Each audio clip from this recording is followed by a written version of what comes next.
Every broken relationship has a moment, a final word, a last look, a door that closes and is not reopened. But long before that moment, there were others. Smaller moments, invisible moments, moments the alcohol stole before the relationship had a chance to fight for itself. We speak of hangovers. We speak of memory loss. We speak of shame. But we rarely speak of the graveyard of connections that alcohol leaves behind. The friendships that faded. The marriages that crumbled. The children who learned early that mom or dad was not fully there. I am Napoleon Inspires. And today, we walk through that graveyard.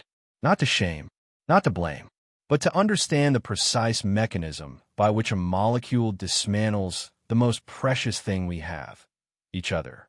Part 1. The attention theft. Every relationship is built on attention. Not grand gestures, not expensive gifts, not dramatic declarations. Attention, the small, daily act of looking at someone when they speak, of hearing not just their words, but their tone, their hesitation, their unsaid meaning, of being present enough to notice when they are tired or hurt or hopeful. Alcohol steals attention before it steals anything else. Intoxication narrows the perceptual field. You are not ignoring your partner. You are physiologically incapable of registering the full range of their communication.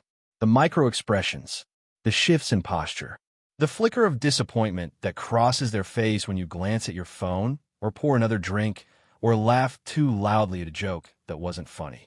They notice. The human brain is exquisitely tuned to detect when it is not being seen. And every time you are present but not present, they receive a message you did not intend to send. You are not my priority. Something else is more interesting than you. I am here but not with you. Over time, this message accumulates, not as a single wound, but as 1,000 small abrasions. The skin of the relationship grows thin, and one day a word that would have bounced off healthy skin pierces through. Part 2. The emotional unreliability. Trust is built on predictability, not perfect predictability. We are human. We fail. We disappoint. But a baseline reliability, a sense that when things get hard, the other person will show up. Alcohol makes emotional reliability impossible. You cannot predict how the simulacrum will react. Will tonight be the sentimentalist, professing undying love? The aggressor, picking a fight over nothing? The clown, making jokes when seriousness is required? The martyr, collapsing into self-pity? The void, staring at the wall, unreachable? Your partner does not know which version will arrive. They learn to walk on eggshells.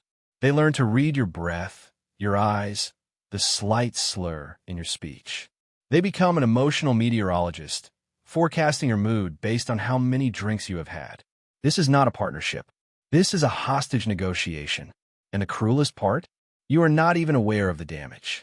You wake up, hungover but fine, and wonder why they seem distant, why they are short with you, why they didn't want to talk last night. You remember the evening as pleasant. They remember it as a minefield. The gap between your memory and their experience is filled with the debris of your unreliability. Part 3. The intimacy erosion. Intimacy requires vulnerability. Vulnerability requires safety. Safety requires sobriety of presence. When you are intoxicated, you may feel more open, more affectionate, more willing to share. But this is a counterfeit intimacy. Genuine intimacy is a risk. You reveal something true about yourself, not knowing how it will be received. The vulnerability is real. The courage is real. Intoxicated intimacy is not a risk. It is a chemical bypass. You are not choosing to be vulnerable. You are being made vulnerable by a molecule that has disabled your fear and judgment. Your partner knows this. They may not name it, but they feel it. The words you say when drunk, the I love yous, the apologies, the confessions, carry less weight. Because they were not chosen. They were released. Over time, your partner stops listening. Not because they don't care, but because they cannot distinguish between the sober truth and the intoxicated noise. The signal-to-noise ratio of your communication collapses. Everything you say becomes suspect, and in that suspicion, intimacy dies. Part 4. The resentment accumulation. Resentment is not an explosion. It is a slow accretion, a sedimentary rock of small injuries, forgotten slights, and unaddressed disappointments. Every time you choose the bottle over the conversation, a grain of resentment is deposited. Every time you are too hungover to keep a promise, another grain. Every time your partner has to explain your behavior to a friend, a child, a family member, apologizing for you, covering for you, lying for you, another grain.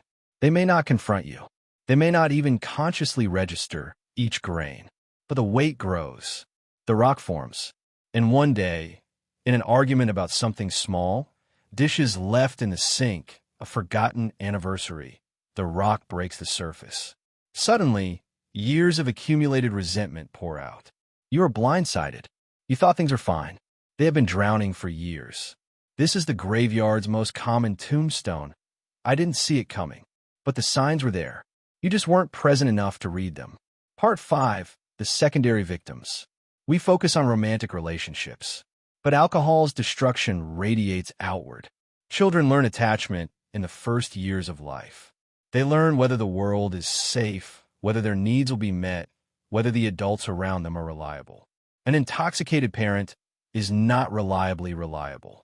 The child never knows which version will come home. This is the soil of anxiety disorders, of attachment wounds, of a lifetime of difficulty trusting. Friendships fade, not through conflict, but through neglect. You cancel plans. You show up late. You are present but absent. Friends stop inviting you, not because they don't love you, but because loving you has become exhausting. Professional relationships suffer. You miss opportunities. You fail to follow through. Your reputation becomes one of potential, but you are known not for your work, but for your excuses. The relationship with yourself is the first casualty, and all other relationships are built on that foundation. Part 6. The forgiveness trap. Here is the cruel paradox. The drunk person asks for forgiveness.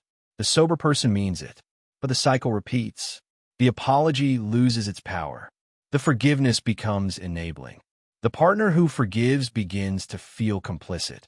They wonder, am I helping, or am I just smoothing the path to the next drink?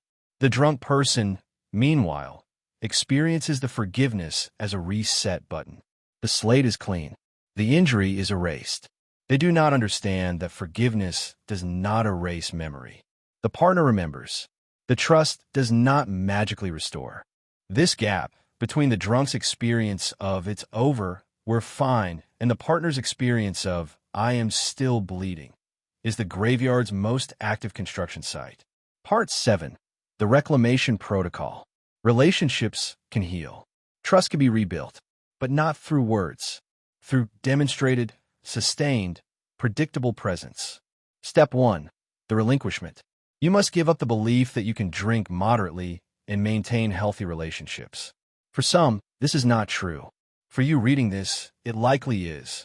The evidence is in the graveyard. Acknowledge it. Step 2. The inventory. Write down every relationship that has been damaged by your drinking. Not to wallow, to honor the cost. You cannot heal what you refuse to see. Step 3. The amends. Where possible, make direct amends. Not apologies. Amends. An apology says, "I'm sorry for what I did." An amends says, "What can I do to repair what I broke?" The difference is action. Step 4. The transparency pledge.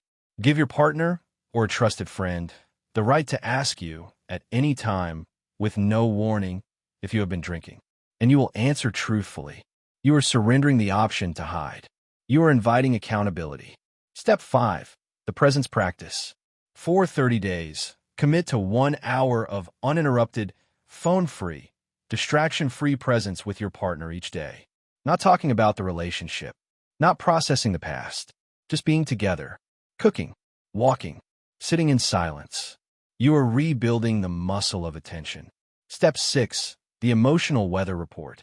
Each evening, share with your partner.